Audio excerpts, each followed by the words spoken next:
नमस्कार। आज मी तुमच्यासोबत शेअर करणार आहे मस्त खुसखुशीत आळूवडीची रेसिपी। आळूवडी खायला तर खूप आवडते, पण करायचं म्हटलं तर खूप किचकट काम वाटतं। आळूवडी चिरताना तुटते किंवा मग तळताना भुगा होतो, तर त्यासाठी मी तुम्हाला या रेसिपीमध्ये छान अशा टिप्स आणि परफेक्ट अशी आळूवडी कशी बनवायची हे सांगणार आहे।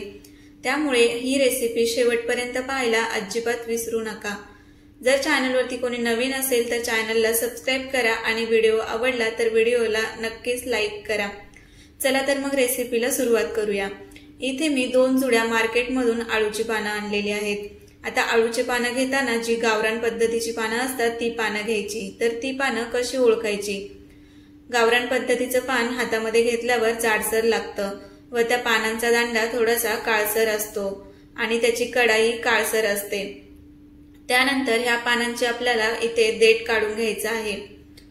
इथे सुरीच्या साहाय्याने देठ आणि जी शीर आहे ती शीर आपल्याला काढून घ्यायची आहे। ह्याचप्रमाणे मी सगळ्या पानांचा देठ आणि शिरा काढून घेते। बाजूच्या ज्या शिरा असतात त्या मोकळ्या होण्यासाठी आपण अशा प्रकारे लाटण्याने किंवा मग एखाद्या तांब्याच्या साहाय्याने ह्या पानावरती फिरवून घ्यायचं आहे, जेणेकरून ज्यावेळेस आपण पानाची घडी मारू त्यावेळेस ते पान फाटलं जाणार नाही। इथे पाहू शकता सगळ्या पानांना मी छान असं देठ काढून घेतलेत आणि शिरा मोकळ्या करून घेतलेल्या आहेत। आता ही पानं आपल्याला स्वच्छ अशी धुवून घ्यायचीत। पानं धुताना त्यामध्ये 1 चम्मच मीठ टाकायचं आहे। ही पानं मी स्वच्छ अशी धुवून घेतलेली आहेत। त्यानंतर मी अशा प्रकारे पूर्णाच्या चाळणीच्या याच्यात भांड्यात ठेवलेली आहेत। त्यानंतर इथे मी मसाला करून घेते। त्यासाठी इथे मी 7-8 मिरच्या, 8-10 लसूणच्या पाकळ्या, 1 छोटासा अद्रक आणि थोडीशी कोथिंबीर, त्याचं मी इथे वाटण करून घेतलेलं आहे। हे वाटण आपल्याला पिठामध्ये मिक्स करायचे। इथे मी वाटीच्या साहाय्याने 1.5 वाटी इतकं बेसन पीठ घेतलेलं आहे। त्यानंतर आपल्याला यामध्ये अगदी थोडंसं तांदळाचं पीठ मिक्स करायचं आहे। मी यामध्ये तांदळाचं आणि बाजरीचं पीठ मिक्स केलेलं आहे। हे पीठ आपल्याला छान असं अगोदरच पूर्ण मिक्स करून घ्यायचे, जेणेकरून आपण ह्यामध्ये पाणी टाकल्याच्या नंतर त्या पिठाचे गोळे होणार नाहीत। त्यानंतर इथे मी ह्यामध्ये थोडंसं जिरं आणि थोडासा ओवा टाकलेला आहे। तुम्हाला पाहिजे असेल तर तुम्ही हिरव्या मिरचीच्या वाटणासोबत जिरं आणि ओवा वाटू शकता। त्यानंतर मी इथे थोडीशी धना पावडर टाकलेली आहे। याच्या व्यतिरिक्त मी दुसरे कोणतेही मसाले टाकणार नाही। त्यानंतर मी ह्यामध्ये आपण जे वाटण केलेले मसाले, जी मिरची आहे ती यामध्ये टाकून दिलेली आहे। त्याच मिक्सरचं भांडं धुवून आपण या बेसनच्या पिठामध्ये टाकायचं आहे। हे बेसन पीठ आपण छान असं एका पळीने मिक्स करून घ्यायचं आहे। याच्यामध्ये हिरवी मिरची वाटून टाकल्यामुळे हाताची आग होऊ शकते, त्याच्यामुळे हे पीठ आपण चमच्याच्या साहाय्याने छान असं मिक्स करायचं आहे। यामध्ये थोडंसं तांदळाचं पीठ टाकल्यामुळे आपली वडी असते ती छान कुरकुरीत होते। त्यानंतर मी यामध्ये अर्धा लिंबू टाकलेला आहे आणि थोडंसं चवीनुसार मीठ टाकलेलं आहे। अर्धा लिंबू टाकल्यामुळे वडी खाताना घशामध्ये खवखव करत नाही आणि ज्या हिरवे पालेभाज्या असतात त्यामध्ये लिंबू नक्कीच टाकायचा, कारण त्या भाज्यांचा रंग काळपट पडत नाही, हिरवागार तसाच राहतो। इथे आपलं पीठ बनवून तयार आहे। पिठाची अशी कन्सिस्टन्सी असली पाहिजे। त्यानंतर मी यामध्ये टाकलेत पांढरे तीळ। बऱ्याच जागी याला हवरी म्हणतात, आमच्याकडे ह्याला हवऱ्यास म्हणतात। तर हे पांढरे तीळ मी या पिठामध्ये छान असे मिक्स करून घेतलेले आहेत। त्यानंतर आता इथे आपल्याला वडी बनवून घ्यायची आहे। त्यासाठी मी इथे एक परात घेतलेले आहे। तुम्ही तुमच्या घरामधील मोठंसं ताट किंवा अशा प्रकारे परात घेऊ शकता। वडी बनवायचे प्रत्येकाकडेच वेगवेगळी पद्धत असते। ही आमच्याकडची पद्धत आहे आणि माझ्या सासूबाई ह्याच पद्धतीने वडी बनवतात।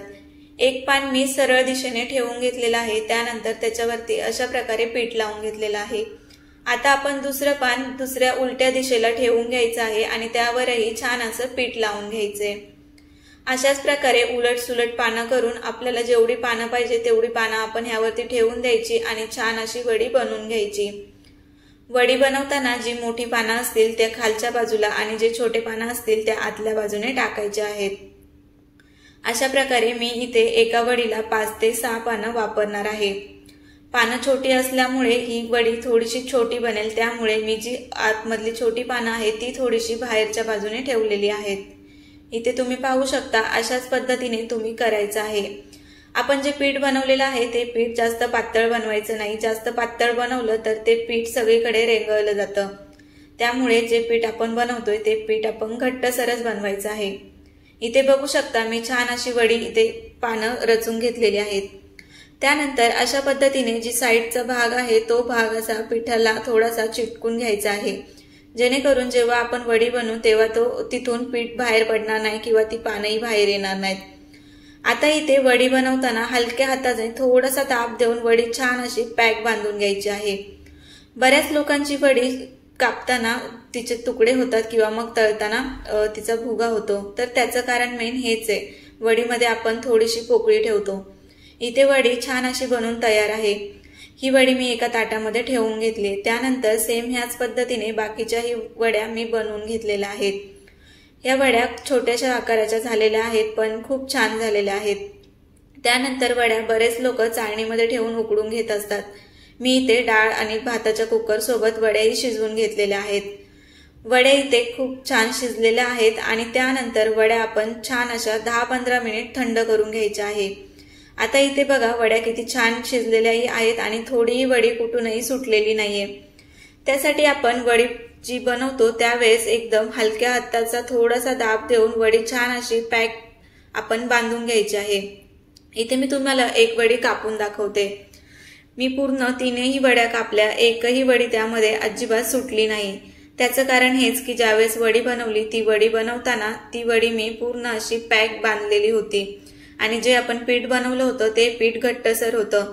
त्यानंतर वडी कापताना बरेच लोक घाई करतात, गरम असतानाच वडी लगेच कापायला घेतात। गरम वडी कापायला घेतली तर तिचा लगेच चुरा होतो, त्यामुळे वडी पूर्णपणे थंड होऊन द्यायची आहे आणि त्यानंतर अशा पद्धतीने कापून घ्यायची आहे। इथे मी एका साइडला तेल गरम करायला ठेवलेलं होतं। गरम झालेल्या तेलामध्ये मी वड्या इथे सोडलेल्या आहेत। आता मी तुम्हाला दाखवते, एकही वडी इथे तुटलेली नाहीये। तेलामध्ये वड्या टाकताना शक्यतो थोड्याच वड्या टाकायच्या आणि 1-2 मिनिट झाल्याच्या नंतरच त्या वड्या उलट्या पालट्या करायच्या। आपण वडी टाकल्याच्या नंतर त्या वडीला लगेच चमचा लावतो, त्यामुळे ती वडी सुटली जाते किंवा मग त्या कढईमध्ये आपण जास्त वड्या टाकतो, त्याच्यामुळे बाकीच्या वड्यांना गोल फिरायला जागा राहत नाही। त्यामुळे लिमिटेडच वड्या तळून घ्यायच्या आहेत। इथे तुम्ही पाहू शकता अशा प्रकारे कुरकुरीत आणि क्रिस्पी वड्या मी तळून घेतलेल्या आहेत। वड्यांना सोनेरी रंग येईपर्यंत तळून घ्यायच्या आहेत। अशा पद्धतीने मी बाकीच्या सर्व वड्या तळून घेतलेल्या आहेत। सगळ्या वड्या तळल्या तरीही तुम्ही इथे पाहू शकता एकही वडी अजिबात तुटलेली नाहीये किंवा तिचा चुरा झालेला नाहीये।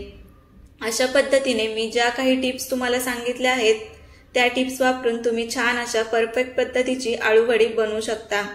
ही आळूवडी खायलाही खूप छान लागते आणि खूप खुसखुशीत होते। आळूवडीची रेसिपी तुम्हाला कशी वाटली ते कमेंटमध्ये सांगायला अजिबात विसरू नका। रेसिपी आवडली असेल तर व्हिडिओला लाईक करा।